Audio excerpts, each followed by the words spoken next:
Good morning and welcome to the Bernkopf Goodman webinar, Challenges Facing the Real Estate Industry. We will have a question and answer opportunity for you at the end. There is a Q&A button at the bottom of your screen. If you just click on that, you can submit your questions and we'll answer as many as we can before the end of the scheduled webinar. Quick reminder, we are a law firm, so we can't have a webinar without a disclaimer. Here's our disclaimer. The purpose of this presentation is for information only. Communication with any member of Bernkopf Goodman L.L.C in this forum does not establish an attorney-client relationship. Confidential or time-sensitive information should not be discussed in this forum. Today, hosting, we have Bernkopf Goodman real estate and business law attorney Eric Allon. Eric has been recognized as a thought leader in real estate. He's written extensively, has been a speaker and moderator on a number of panels, including being featured as a TED-style talk speaker at the Cornet Global Summit at the Heinz Auditorium. Our speaker today is Bill Poorvu. Bill is one of the leading authorities in Boston commercial real estate. He taught and was responsible for the real estate courses at Harvard University for 35 years and is the author of The Real Estate Game.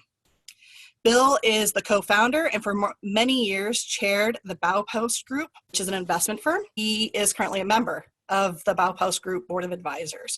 Eric, let's start with you. Thank you, Jeanette, and thank you everybody for attending today. Bill, you're looking good. Bill, if you remember, I came to you just after the bars in South Boston were closed on March 15th, which, if you remember, was after the St. Patty's Day crowds.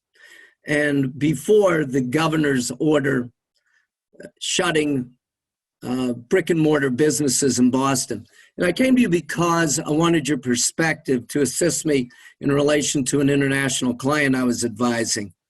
And I needed to frame what I was speaking about. And you said to me, Eric, you need to define what a crisis is. And your answer was quite insightful, and I thought our conversation today would begin with that same question. How do you define a crisis, Bill? Well, as you know, the real estate industry is a cyclical industry.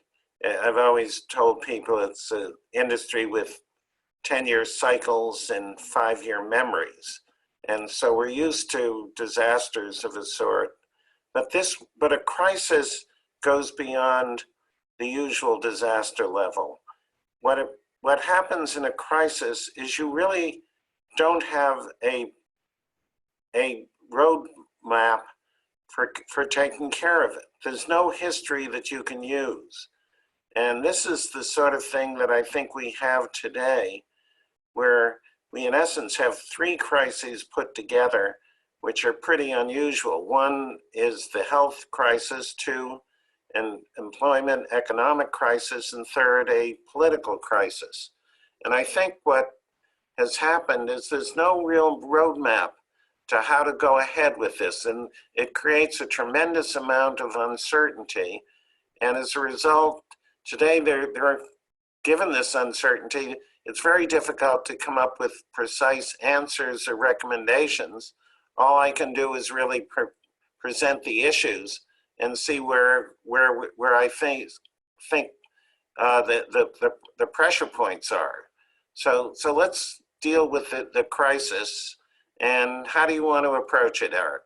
Well, I want to have you give us your perspective. What strikes you today short-term, Bill? Well, I guess this is nothing new to, I'm sure, anybody on this webcast, is tenant relationships. And I can't think of many tenants who haven't sent in some sort of letter from saying that their business is terrible. For the next 3 years, you got to forgive rents, and otherwise we won't be in business. And the problem for the landlord is to sort out which people really you have to give help to, and which are just sort of asking you because they want to see what you're going to say. And then when you deal with them, you have to sort out who really needs it. Certainly in restaurants today and hotels, there's very little they can do and they certainly are going to need help. But on the other hand, are you going to defer rent? Are you going to go to percentage rents? Are you going to lengthen the term? There are all sorts of permutations in all this. And so the tenant relationships are sort of the first level of interest. The second one that really has intrigued me is the peripheral damage. I would not have believed, I mean, I got a first day, we got a letter from one of our leading technology companies that we thought was growing terrific shape. And they wrote us and said their major customer and their major business is providing affinity relationships, affinity programs for restaurants. They were basically out of business. Somebody else called and said that, well, we're pretty good shape financially, but on the other hand, our business is gone because we're providing equipment to dentists. So, I mean, you're beginning to see as I go out from where we live now, it used to be a whole row of taxis near the front of the Charles Hotel, beside the Charles Hotel, of Haitian taxi drivers who were sending money home to their families in Haiti. You don't see any taxis anymore. The peripheral damage is extraordinary. Who would have believed that we'd be having so much discussion about meatpacking firms? From what I understand, even I'm not sure this is good or bad, but as I understand it, the law firms are having trouble. I mean, is that a problem, Eric? You know, it's interesting. The Great Recession, what happened is that law firms were in serious trouble. They shed employees. They also pulled in CEOs to straighten out their business rather than having lawyers run their business. Lawyers do better practicing law. And today, what's happened is that many of the law firms have started to not take draws. The major law firms have said that they're cutting off partnership draws. That's come out in a variety of different sources, including. Why did that occur? Because they wanted to preserve money, realizing that business had slowed down. In Massachusetts, you have the courts closed, so litigation is somewhat in trouble. Construction is closed. I like the litigation being closed. That's a good idea. Maybe we can keep them closed for a while for people to settle. But you know, also law firms are concerned. They've cut back on summer associates weeks. Now, I'm talking big law, and it's come out in American Lawyer and as well as an online above the law. How are you doing on your receivables? Well, that's a question that's been posed by many of the law firms, is that they're extremely concerned about their receivables. And, you know, some of them are doing work, but they don't know how collections are going to go. Thankfully, we've been good, and but we've had long-term relationships with clients, and we're not one of the big law firms around. Okay, so. You've got your advertisement in. But right. I will say that the footprint of law firms has been shrinking, as we may know, probably 20%. And I think that's going to accelerate to an extent, although others think with social distancing, maybe not. Well, anyway, I think the third thing that really intrigues me is the time perspective, because I think that's the biggest uncertainty of all. And I think that if you notice, everybody's talked about a 90-day problem, and tenants would come and you work out something with them for 90 days.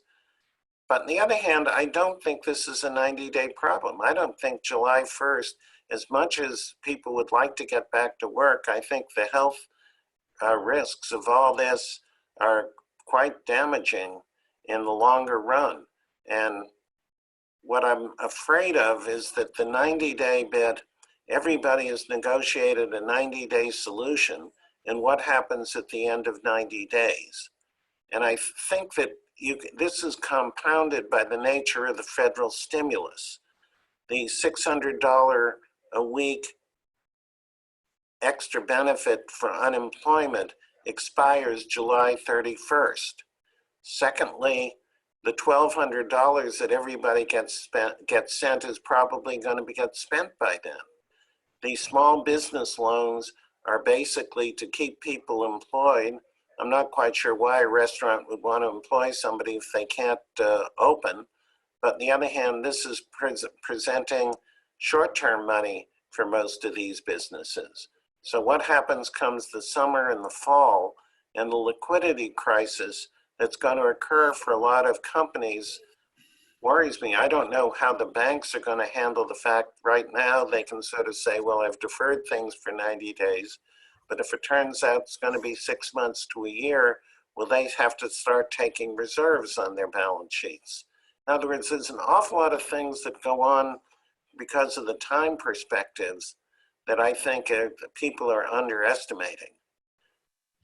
And I think that's true, Bill. And I think that the government has extended a lot of money in this area. But let's turn for the moment, Bill, to the Massachusetts perspective. How do you see it right now? What do you see as our specific concerns with our economy? Confusion. I mean, if you take who would have thought with more people needing medical care that the hospitals would be bleeding and the doctors would be having to reduce their compensation. I mean, but what's turned out obviously, as people know, is that elective surgeries are being deferred and hospital beds are staying vacant because people don't want to go into the hospitals. And so that you've got a whole question too of telemedicine that's coming in. And to a certain extent, is that going to be the future? One of the healthcare is probably one of the few areas of our economy which hasn't had the efficiency and cost reduction that most of the other parts of our economy have gone through. And so how the hospitals are going to deal with all this and the amounts of money they say they're losing are tremendous. And so I think that you know, obviously they'll survive because we need them. But on the other hand, it's going to change very much, I think, how medicine is delivered as the cost pressures continue. Our second major area of education, and look at that at different levels. I mean, what happens if the universities go remote in the fall? What happens then? I mean, think of what that does to all the restaurants that think they're going to open, or what's going to happen to the landlords who are used to renting in the fall to students. Are they going to, and they can't evict them. I mean, the students who sort of left in March or April because they had to go home, and the landlords can't evict them. So how can they, if they can't evict the tenant, how can they lease to somebody else? And what happens if the students don't show up in the fall? So I mean, you've got a lot of problems with higher education, to say nothing for the fact of, in the same way that in healthcare we're going through a revolution, a cost-related revolution, combining costs with quality, we're getting the same. We're in a massive experiment worldwide on distance learning, online learning. And is this good or bad? I mean, and to a certain extent, the colleges are all trying to figure out, can they bring people back? Is it dangerous with the spacing? Stanford says they're going to they'll set up tents. But on the other hand, I can see it now that college kids get back and they handle the classrooms, but I can imagine somebody that's going to college saying to some person, would you go out with me on a date? By the way, have you been tested? At which point they look at you and say, have you been tested? I mean, the social aspects of this, I think, are pretty incredible in how this is going to affect education. And certainly you're dealing with this very much so at the lower levels, at the elementary schools. I don't quite understand how you can do too much with elementary school education online and how that affects the family. And as far as I wonder what's been happening now in families with 4 or 5 kids and 1 computer. How do they handle that kind of online education? And, you know, on the other hand, maybe we can think through how to combine homework with online. I mean, how can the schools make, I think the professors, the first time that this happened and they had to go online, survival was their main worry for most of them. Now we're going to have to start to think of what makes for better online education. How can we make it more experiential? How can we create projects for students to work together? How do we deal with the fact that when freshmen come the first year, they don't have the friends, they don't have the study groups, they don't quite understand the social mores of a university. And then this, from the university standpoint, who knows who's going to come back, and how are we going to deal with international students, many of whom are the ones who pay full freight? What happens to need-blind admission? Now, there are all sorts of things that are likely to happen in the educational area that certainly affect the economy. The school's going to have to give back room and board for those that haven't shown up. I worry about what's going to happen, not just for the class coming in this year, but the class who wants to come in next year. Will the students be able to travel around and visit the schools? How will they make their judgments, and how will the schools know who really is going to be coming? I mean, it seems to me that the virus is, you know, maybe these are all parts of long-term trends, but on the other hand, I think they've been accelerated very much by this. You look at the arts organizations and tourism. Right now, the Boston Symphony is worrying about, do they open Tanglewood this summer? If they don't open Tanglewood, think of what's going to happen to the economy of the whole Berkshire area. I mean, these are major kind of issues, and how long, again, the budgeting for most of the not-for-profits that I'm involved with have gone from annual budgeting to quarterly budgeting. In other words, do they open July 1st? Do they open September 15th? Do they open January 1st? They really don't know how to organize this. And think of all the gig workers, the musicians now, who pretty much lived in the Boston area because there were so many music groups that they could work with. In other words, the whole issue is pretty major in Massachusetts, especially since our major industries are oftentimes the ones that are very heavily affected. I don't know how much defense business we can be doing, but that seems to be the one area that goes on no matter what. Bill, I had a few questions for you. One is, you know, the gambling industry, Encore basically chose Boston in part because of the foreign students and the parents visiting, and also discretionary income. They thought it would be a magnet. It didn't work out as well as they had thought before the pandemic. And I think they're in serious trouble now. On the other hand, the marijuana industry is doing great, and all signs are they'll do even better as a result. What are your thoughts in those areas? Well, I'm not quite sure that, again, the peripheral damage to the state, who's hoped to collect a lot of money from gambling. I mean, my feeling is that tourism is going to be a while before that comes out. On the other hand, will local people say, gee, I need an excitement, I'll go out and gamble and do something and play the slot machines for a bit. But I think they're probably going to have trouble with the high rollers, which is where they make their money. Right, right. Bill, why don't we take a moment and look at the broader perspective? Let me ask you, how do you see, you know, which industries do you see being particularly hurt, and which do you see as being particularly helped? And, you know, break it down into different, you know, product types as you will, you know. Well, we hear most these days about retailing, and to me, the war is over and Amazon has won. In other words, Amazon is really solving an awful lot of people's needs and creating havoc in a lot of the retailing areas. I think that the enclosed malls are having more and more problems. They're going to have to be torn down. Oftentimes they're in wonderful locations though, and that can be reused for multi-use purposes. So that could very well work.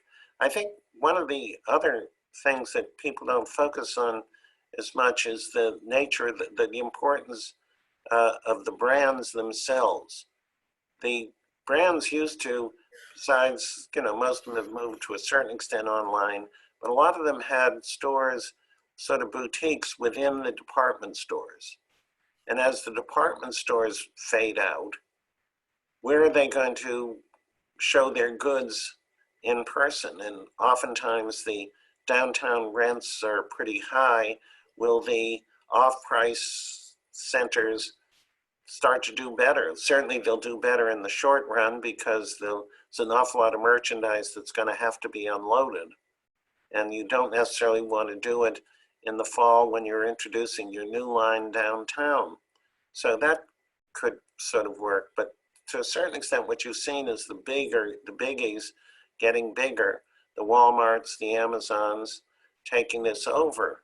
And what this basically is doing is most of them are now becoming multi-platform kind of things. Amazon, as an example, is talking about doing some stores. They want some people who can come in and look at their product the same way that Apple can do that. And Walmart's moving into different things, Amazon and Whole Foods. So, I think you're seeing the big people trying to move into lots of different platforms, and partly because they have the analytics. Most people aren't aware of that these big companies are oftentimes really more technology companies than anything else, understanding their customer better, being able to handle the flow of merchandise better, all these areas that the small person can't really compete with. To a certain extent, the small retailers who can tie to the community will probably work out because people will want some options, but the middle level stores are really in problems, and you're going to just see more consolidation in the retail area than you would have before. Offices, well, here you're getting at the whole question of how, for the whole issue that we're going through of remote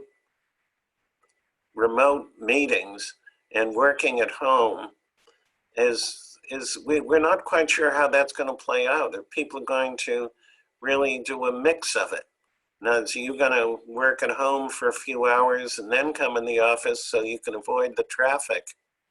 If you can do that and probably get more done at home because nobody interferes with you as long as your dog isn't around.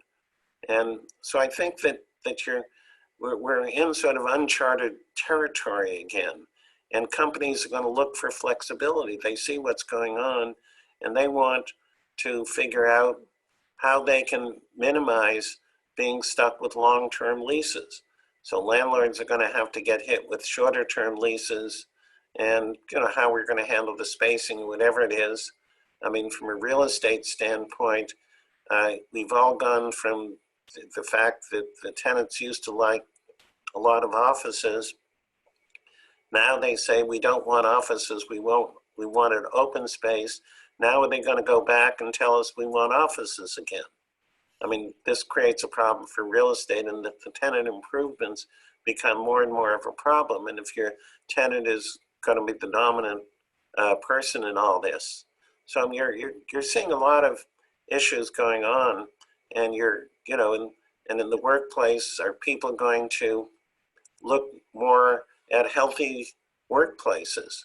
And they're going to say, look, we want filtration systems. We want your HVA system to be much better at filtering out pollution and air. And it's a little different from the when we talk about healthy buildings, it's a little different from the green building when we had a gold or platinum or whatever it was, because that was basically related to energy.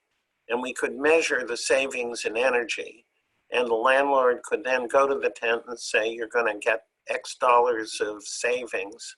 And therefore, we want you to pay a little bit more money and we'll be in a gold building or whatever it is.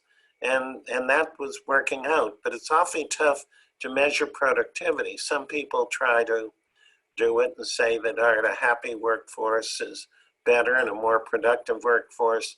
But how is the landlord going to measure that? And how is the tenant going to measure it? And what is the broker who's in between, normally trying to deal with 2 or 3 competing properties? How are they going to determine, to say, how do I measure building X versus building Y? I think you're going to get a lot of uncertainty in the whole leasing process during this period as to what's important.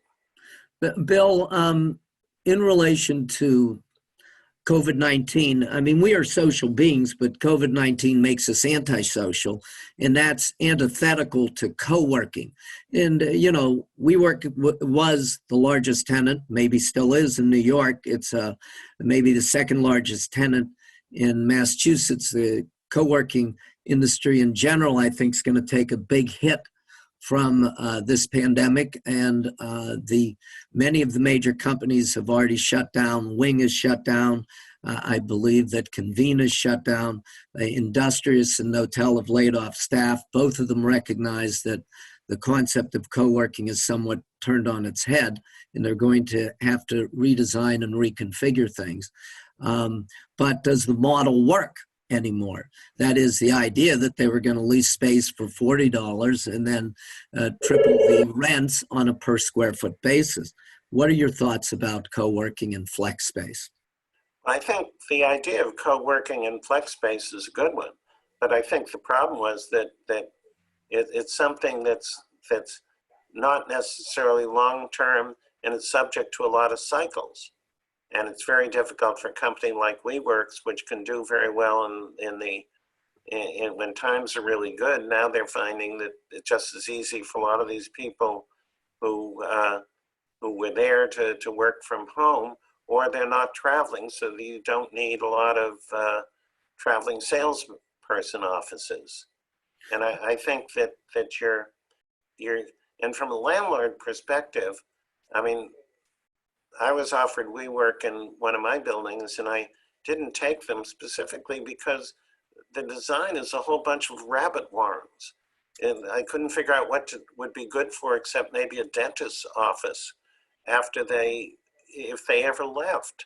And yet there was a tremendous amount of tenant improvements required by the landlord and by the tenant, and it didn't seem to be very good.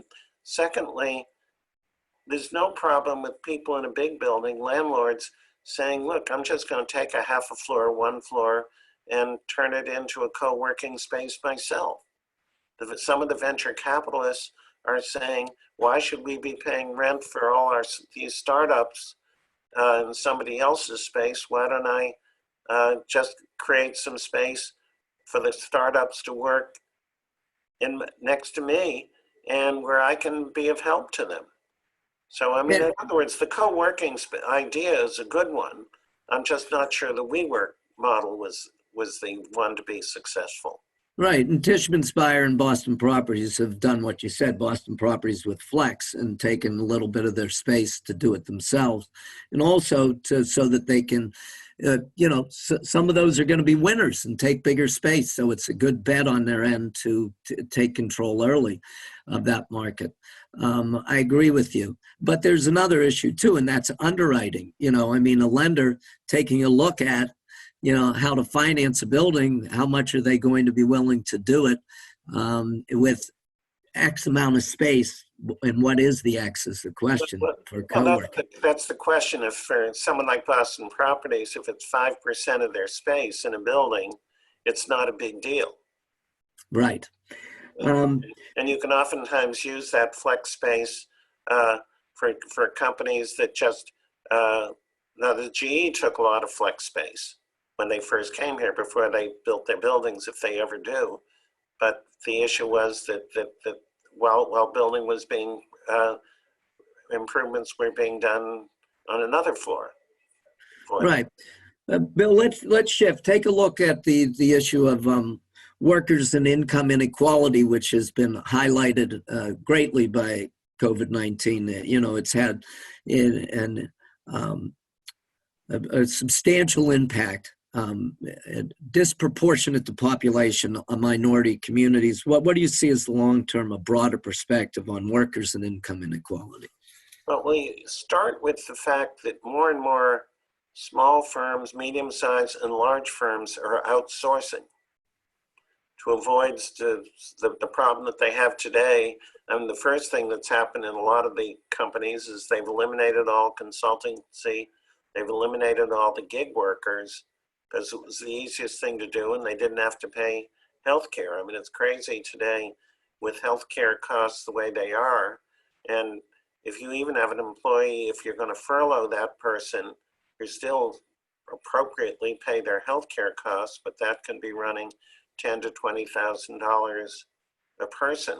So the gig workers are the ones who are most susceptible to being laid off. But on the other hand, this is where more and more of the jobs are going to be in the future as the companies try to stay lean as possible and as flexible as possible. And what I worry about is what's happening is going to increase the income inequality, not make it better. In other words, it's going to be it's not just the unemployment rate, it's the underemployment. I mean, how many college graduates do you know about that are now waiting on tables or working in the grocery stores? I mean, I think that this is one of the issues that our economy is facing, and I don't see where what we're going through today is going to do that. I think it's great that Amazon is now paying more for their workers, more per hour. I think, you know, we probably should see a $15 an hour minimum in the near future at some point. But at this stage, I don't see the workers benefiting a lot. Yet on the other hand, when they do go to work, they're more conscious of the work environment.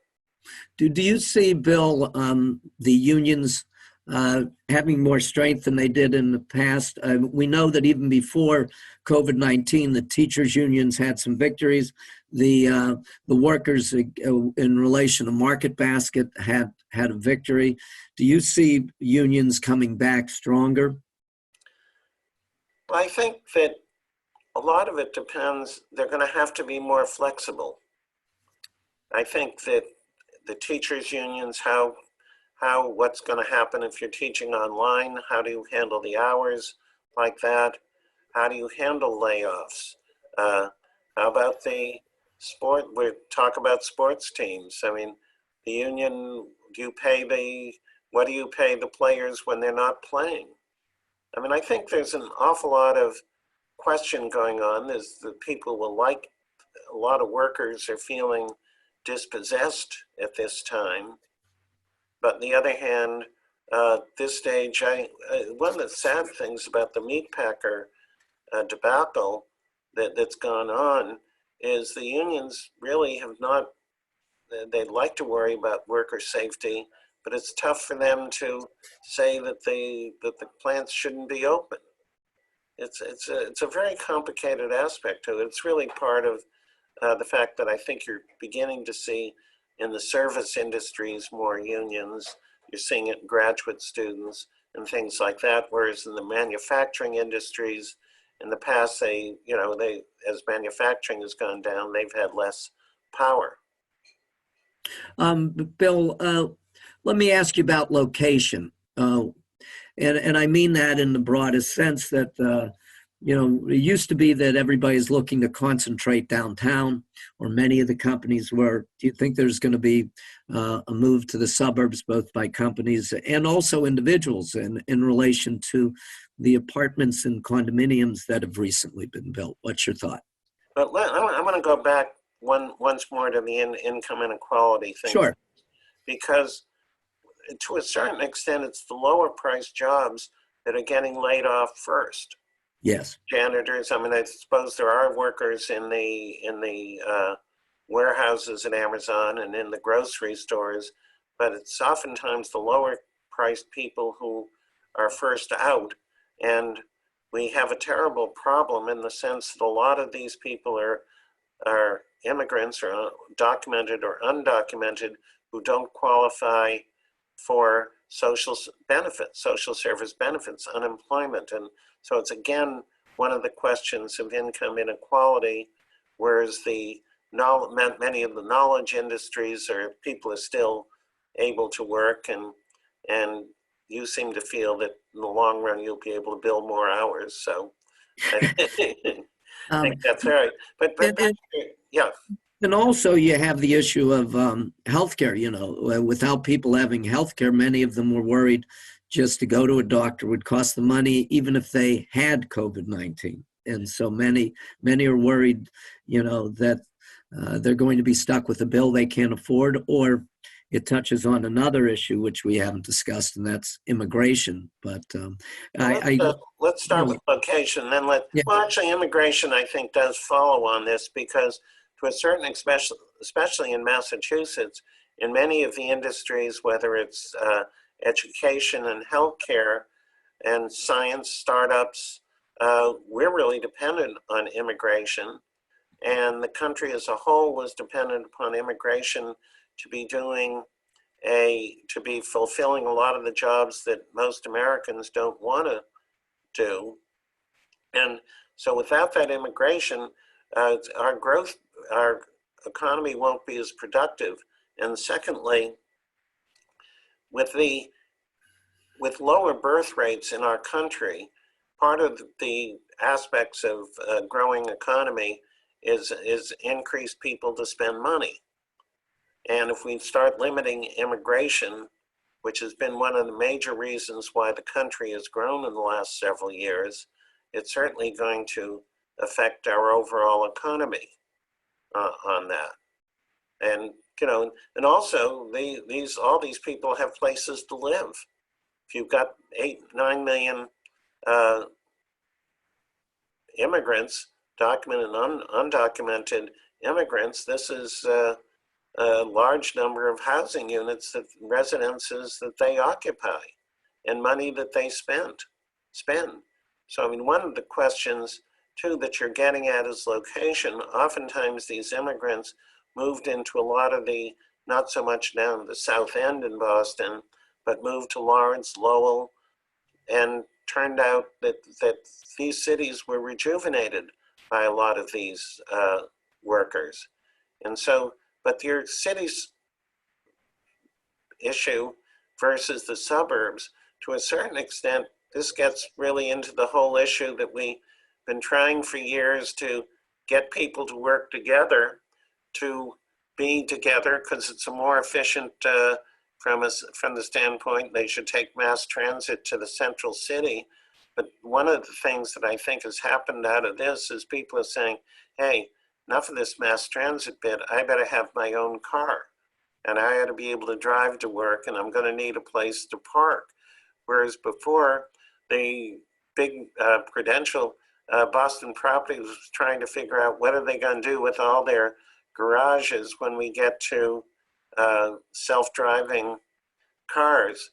My guess is they're going to have plenty of cars that are going to want to come in and park, because people feel that that's the safest way for them to be, and moving to suburbs. But I guess this is, you know, certainly there will be that. There also will perhaps be fewer people going from the suburbs to the city. My daughter was thinking of buying a condominium in Back Bay, and when all this came, she said, maybe I'll stay in my house in the suburbs. So I think you're getting a lot of conflicting kind of feelings. I mean, one of the reasons why there was so much population growth in the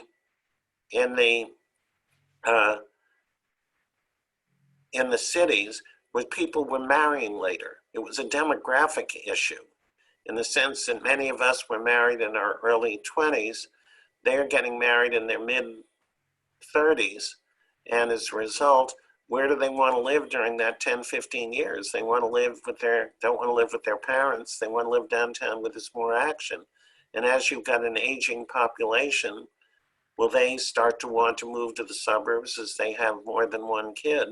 They oftentimes stay for a while because they married somebody professionally and who want to stay in the city as well. But you've got a lot of these conflicts that are trends that were apparent but are accelerating.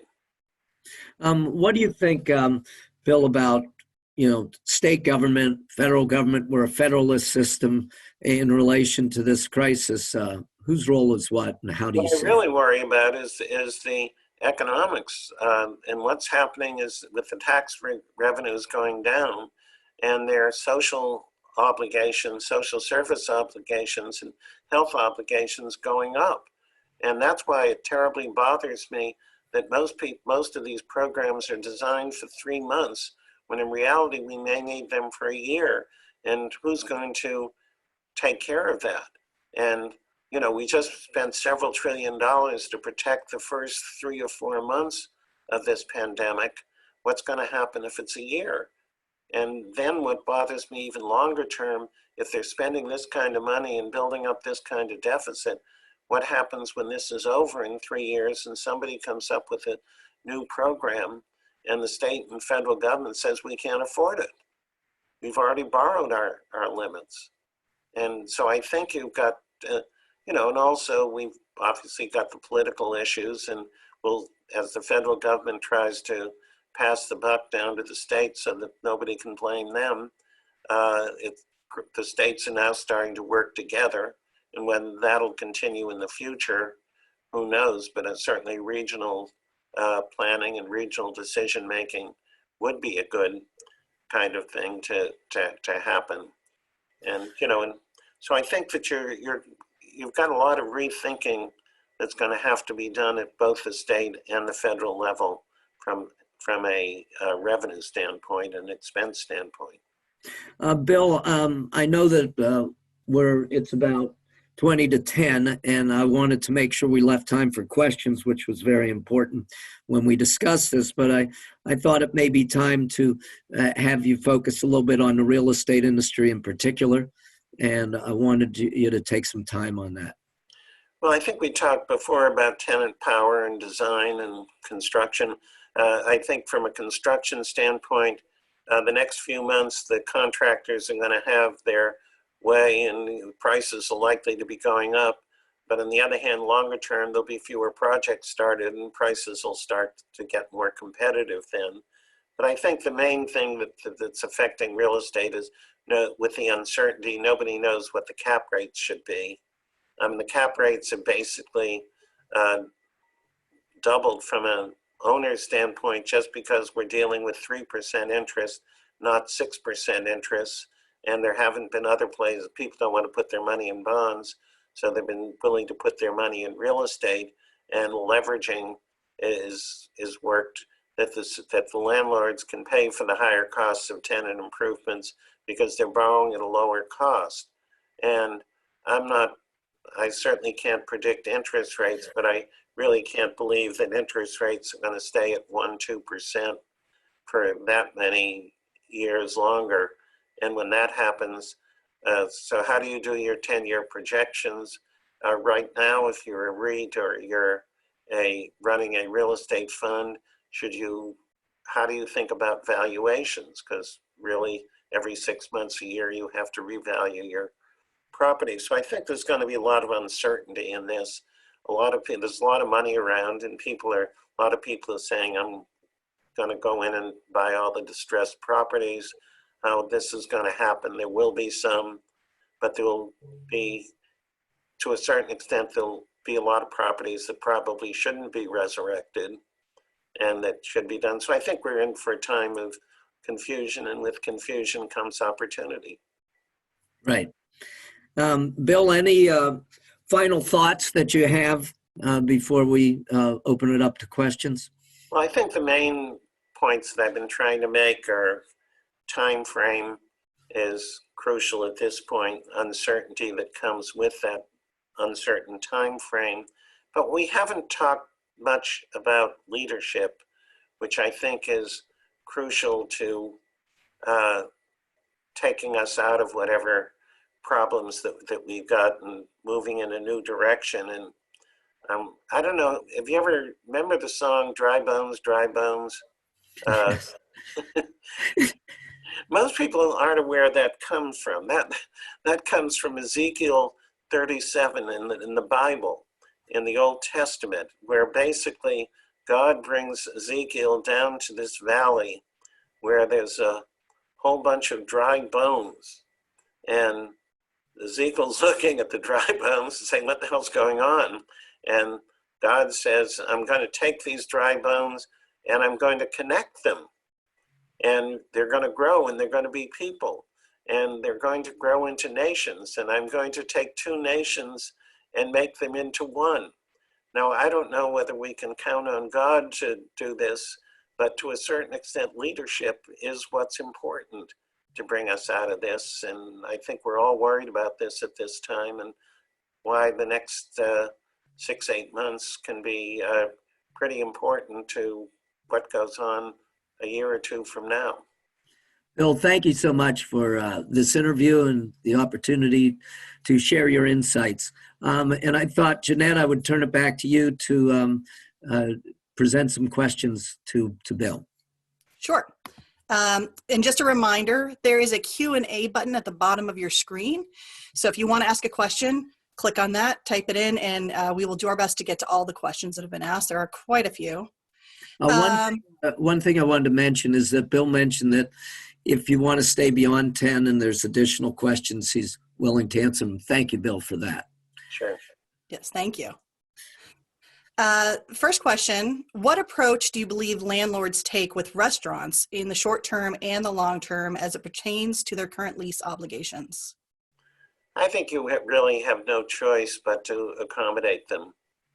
I don't see, one of the things I wonder is a lot of these successful restaurants don't seem to have saved much money in the company. They seem to have taken it out or used it to open a new restaurant.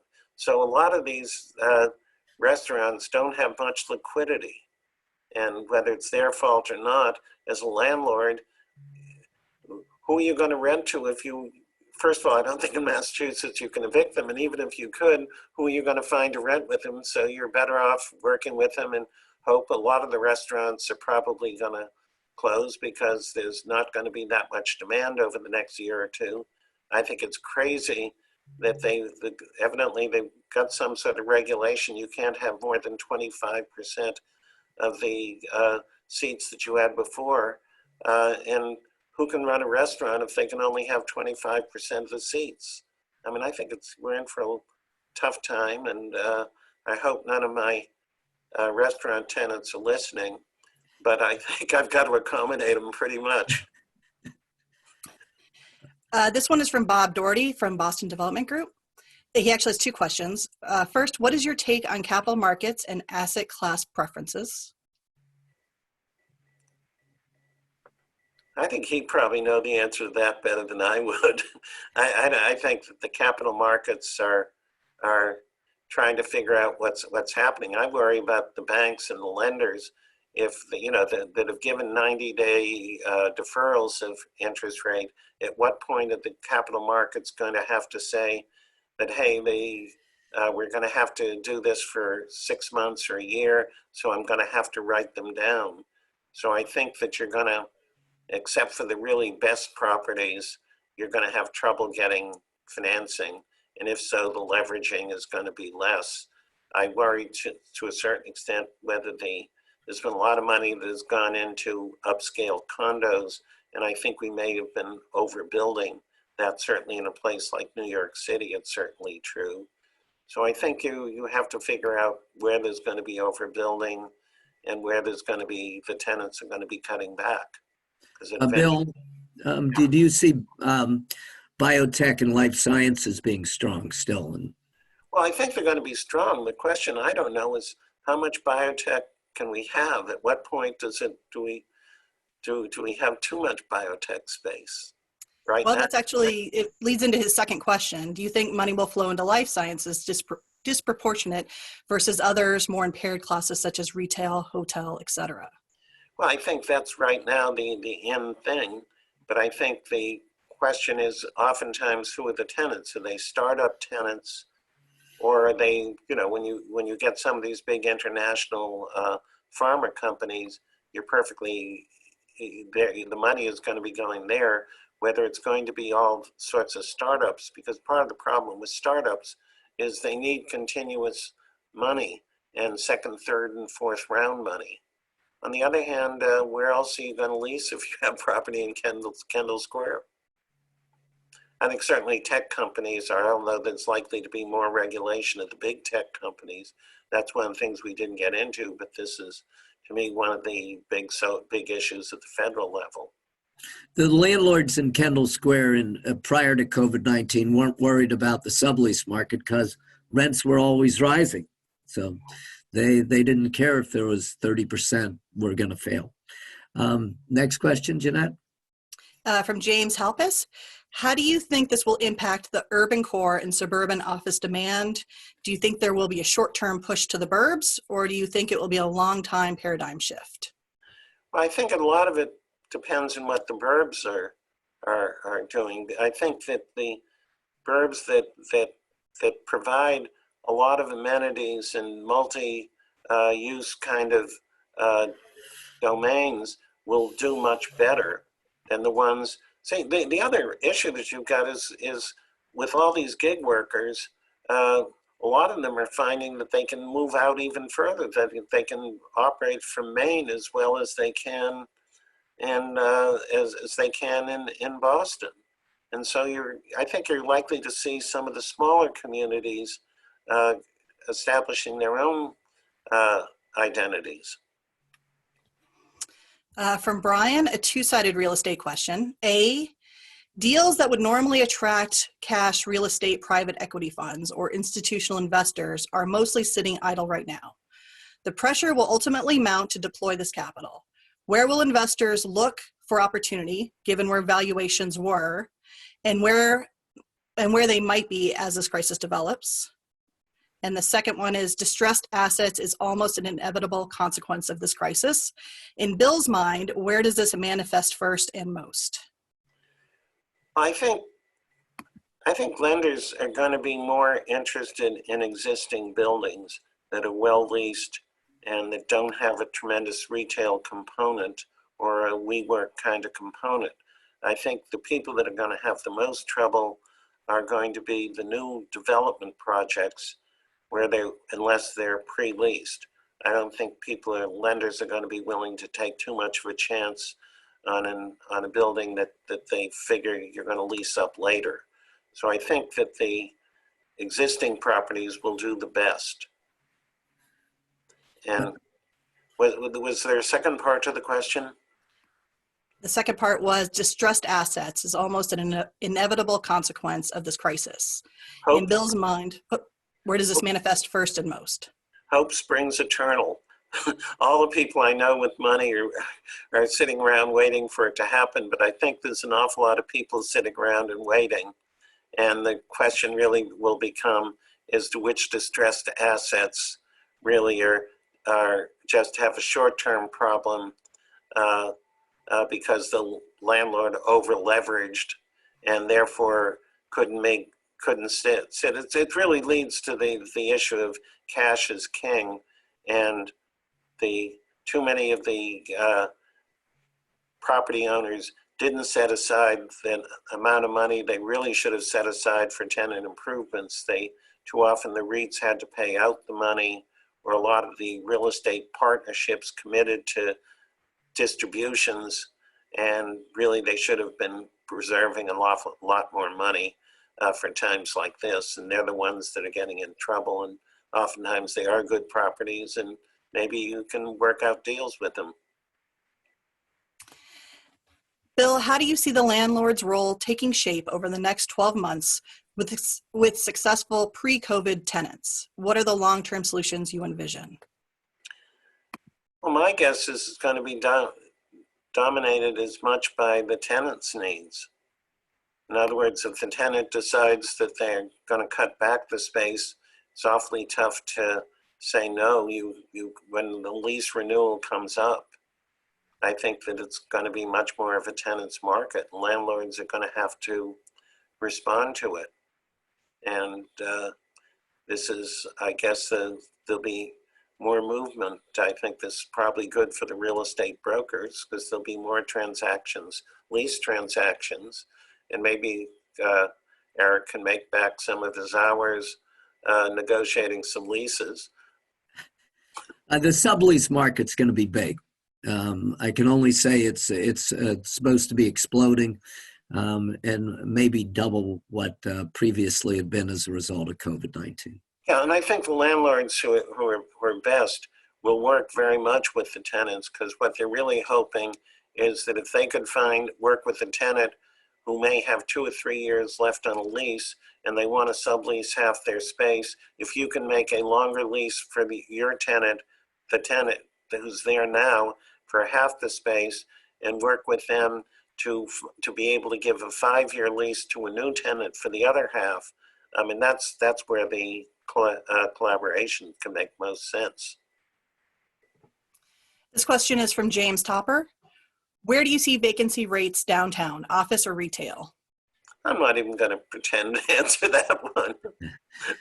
I don't know. I'll defer to the bigger players on that one, and the brokers who are doing a lot more studies on that than I am, because you have to take into account the new space that's coming on the market as well, and what's the vacancy rate if you take into account subleasing, as Eric's pointed out. I would just venture to say to James that we already had vacancies on Newberry Street, for example, and I think that retail will need less space to do more sales in the short run, for sure. I mean, takeout and pickup on the streets will increase, and I think that's been seen. So I think it's going to be very hard to fill those vacancies, even though, there were some out-of-town players who wanted to come into town.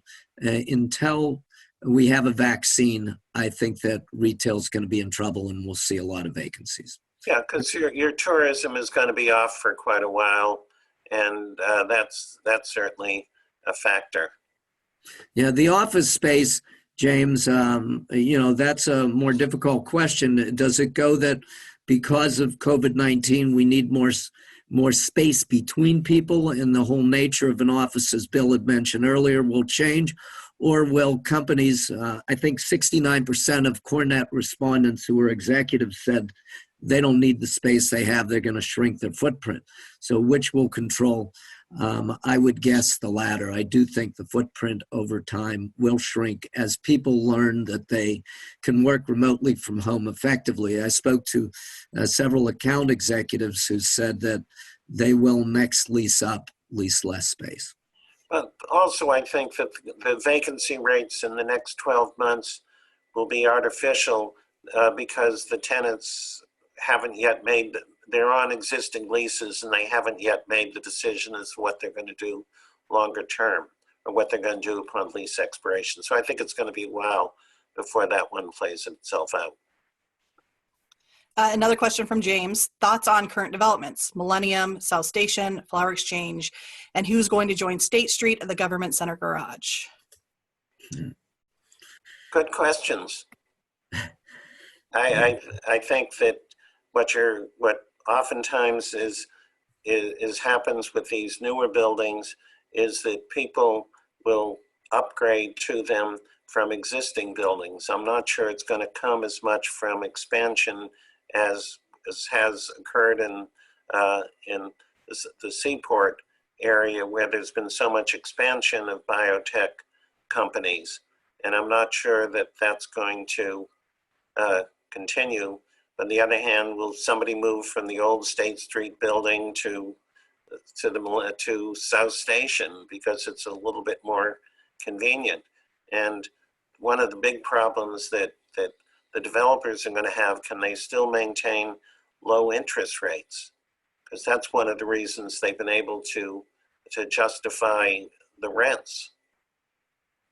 I would say, James, that the issue there is, from the lawyers I've talked to in town and the players, is that because of what Bill said earlier, the uncertainty, a lot of players have pulled out of deals, stopped transactions, and businesses dramatically slowed down. Until there's some clearing of the dust here and a clear path forward, I think that the uncertainty will cause people to stay on the sidelines. And again, what Bill said, I think that leases will come down in term. You'll not see 10-year leases. You'll see more 3 to 5 years. Don't tell this to our tenants. From Eric Schlager, why do you think the public markets have been so strong and seem to be pricing in a quick V-shaped recovery? I take it you're not talking, Eric, about the REITs, which have not been doing that well. I think for two basic reasons. One, there's an awful lot of cash going on, and people are don't know what to do with it. The bonds are low, so they want to put it into stocks. I think the other issue is that the markets reflect the S&P. It's weighted by the size of the stocks, and what happens, the Apples and the Alphabets and the Microsofts being so much larger, when there's a tech boom, it takes the market way up with it. Whereas I think 40% of the companies in the S&P are losing money and their stocks have gone down 30-40%. So I think it's the question of the winners, the larger people being the winners, and the safety net for the people who are investing in the exchange traded funds. Because when people put money into exchange traded funds, they can't just buy the 500 stocks equally. They've got to buy more, and it creates a sort of a momentum gain. I think is really the issue as far as the economy I certainly don't see it as a V-shaped recovery. Whether it's an L-shaped or a U-shape or whatever it is, I'll leave that to the economists. But I think a lot of that depends on how good a job we do on solving the health problem. And if we just keep reopening and the situation gets worse and worse, I'm not quite sure then what happens to the recovery. We have a couple questions about hotels. Dave asked, do you have any particular thoughts on hotels in and after this environment? And then Kathleen Kelly said, what about the hotel industry, many of who either own their buildings or in many cases are third-party management companies? Well, I think the hotel business right now is obviously in major problems. I think that the question is, I happen to think that a lot of the group meetings that you see, the industry meetings, are going to come back, because I think that online discussions, you listen to the speakers, but really at these meetings, it's the breakfasts and the lunches where the deals are made and where people get their information. So I think there's going to be a lot more, once people think it's safe, that's going to change. When the tourism comes back, partly it's going to come back. It's not going to come back as long as the nationalism occurs in our countries, where we make it so difficult for one another to cross borders. I mean, if you were a student in China at this point, would you want to come to school, or would you want to come on a tour of the United States where you oftentimes do a lot of shopping? So I think there are a lot of factors going into it. I think there probably will be a lot of hotels that have been built that perhaps will be converted to apartments or find some other use for, because I think we probably have more hotel rooms than we need. But I think that they're in for a tough time, and the question really is, how do they have the cash to be able to survive for for 3 years. I mean, it is really the real issue is the next couple of years. What point will people, maybe that some of the roadside motels will do better as people are traveling and don't want to fly. So how the airport hotels go. There are a lot of different kind of hotels, downtown hotels, convention hotels. Each one sort of has a separate trajectory. I would only add to what Bill said that Airbnb laid off 25% of its workforce yesterday. And, the collateral damage to those who are interrelated to the hotel business, including Expedia and similar companies, have had a very tough time unless they have cash in reserve, as Bill mentioned. And secondly, I think that this summer is going to be terrible for a lot of the areas in the Berkshires. Are people going to want to go to Martha's Vineyard? This is all the hotels in the resort hotels, who oftentimes the least well capitalized, the ones that are likely to go through reorganization. Maybe that's the best thing. They'll go through reorganization and reopen in 2 or 3 years with new owners with less debt. So we're about 5 minutes past. We have a half dozen questions left. Bill and Eric, you're okay with it just continuing on? Sure, go. Okay. This one is from Peter Thorne. 5 years from now, how different will our business and personal behavior be from 2019, and in what domains? Let's see, Peter, I'm 85 years old now, so I'll be 90 then. So are you asking me what my activities are going to be there? Or I'm not quite sure what you're really saying about. I don't think predicting 5 years ahead depends on the individual. I think you're probably right. There's going to be more remote communication for people.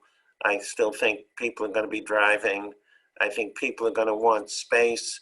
I think the day that 4 or 5 people would get together and rent an apartment and put 2 people into a bedroom to keep the costs down, people are going to want their own personal space. And houses will likely to be designed with separate offices for people so that they can get away from the kids and the dogs. So I think that you're going to get changes in lifestyle, but I think a lot of them were coming anyway. I think they're just being accentuated by the virus. Michael Schroeder asks, in a tenants market, what types of building amenities will be demanded? I think it's not so much the building, it's the neighborhood. In other words, in Harvard Square, you don't need as much amenities in the building because it's in the environment. And the South Sea and the Seaport area, there, until it develops into some sort of neighborhood, the building itself becomes a focal point for the amenities, and whether you're going to need exercise rooms. I remember many years ago, I was out in San Francisco. I was visiting the Twitter headquarters, and the big fight that was going on then at the time was Twitter was competing with Google for a particular chef who would run their in-house restaurant, which they felt was crucial to attracting people. And so I think that, to a certain extent, safety is going to become much more important as well for people. Well, that's not particularly an amenity. You'll need, obviously, good connections, good technology, but I think those are things that have been demanded by people today anyway, certainly in the service industries. I would simply add to that it goes back, Bill, to something you said earlier, and that is, I think sanitation, hygiene, how the building's managed, including the common areas and the amenities, are extremely important as to those who will attract tenants and how they present their amenities in the building, because front and center, again, until a we have a vaccine, I think people are going to be very concerned with even accessing or using amenities. Also, it's the old pollution issue. And are we going to be, with climate change, are we going to be having hotter summers and having to use our HVAC even more and making climate change even tougher? Bill, the next question actually segues nicely into what you said earlier at the beginning of that answer. Bob Richards asks, what kind of changes do you think we will see in Harvard Square post-pandemic?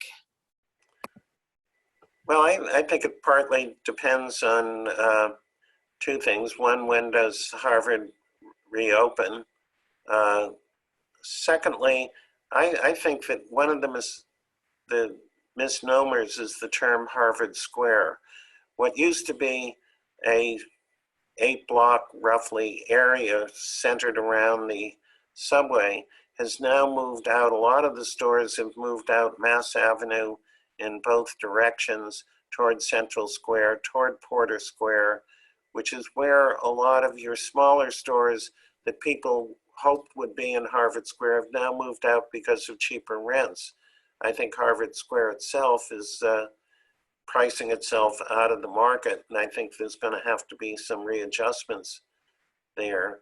But I think you just got to look at it as a broader thing, and it's the people from Arlington aren't quite as often to come in, but there are a lot more people living out in Central Square and Porter Square, so the stores are becoming also more local. The next question, it's a big one.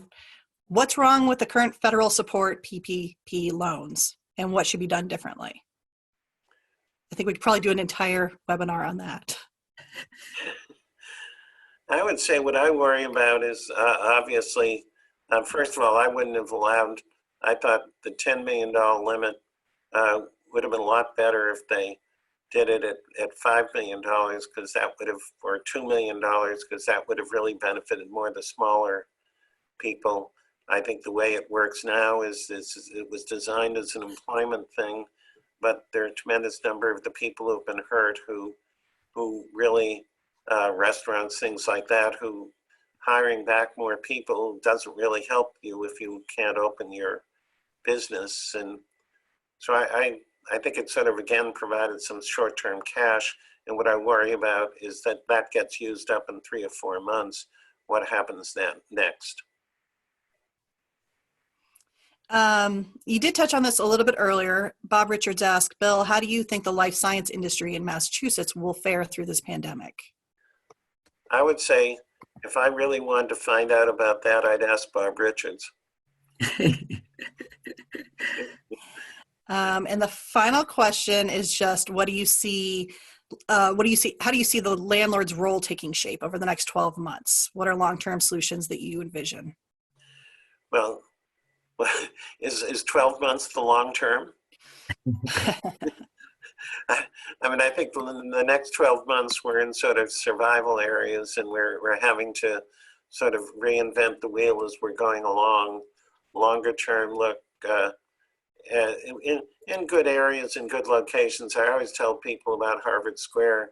You can measure it not so good by the week, the month, the year, but by the century, it's done pretty well. And I think a lot of the areas that where people are living and working will fare pretty well. You wonder about areas like the Seaport. Has there been too much overbuilding? Will there be that many tenants that want to go out there?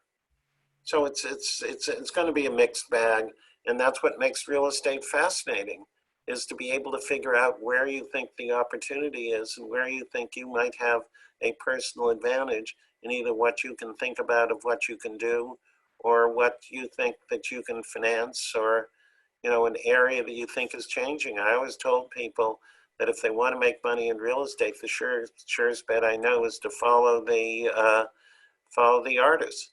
The artists move into an area, fix it up, set up restaurants and everything, and then what happens is that the prices get high as everybody else moves in, and they move somebody else. So just keep following the artists. That's not a bad way to go. Bill, I wanted to thank you so much for taking time to join us today regarding challenges facing the real estate industry was the topic, but for all your insights in general.